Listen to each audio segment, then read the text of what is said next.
DPO Gujarat Ahmad Nawaz Shah की ज़ेर क़यादत मुजरिमान इश्तिहारियों के खिलाफ ऑपरेशन जारी है। दोहरे कत्ल और अगवा के मुकदमात में मतलूब खतरनाक मुजरिम इश्तिहारी इंटरपोल के जरिए बैरून मुल्क दुबई से गिरफ्तार। हमारे district reporter C1 news Adrees Ahmed ने बताया कि पुलिस तर्जुमान के मुताबिक DPO अहमद नवाज शाह के अहकामात पर DSP लाला मूसा सर्कल मोहम्मद अकरम की ज़ेर निगरानी SHO थाना रहमानिया इंस्पेक्टर शाहिद हसनैन ने अपनी पुलिस टीम के हमरा कार्रवाई करते हुए खतरनाक मुजरिम इश्तिहारी आदिल महमूद वल्द मेहंदी खान सिकना वड़ाई चमाला को इंटरपोल की मदद से बैरून मुल्क दुबई से गिरफ्तार कर लिया।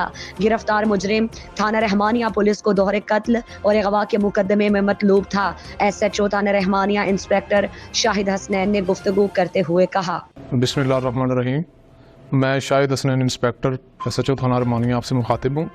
हमारे थाने का एक मुजरिम इश्तिहारी आदिल वल्द मेहंदी खान कौम गुज्जर सपना उड़ाचा वाला 2 मुकदमात उसके खिलाफ दर्ज थे। एक मुकदमा 202/20 जिसका जुर्म 364 है और दूसरा मुकदमा 60/22 जिस पे डबल मर्डर हुआ था और एक बंदा ज़ख्मी था।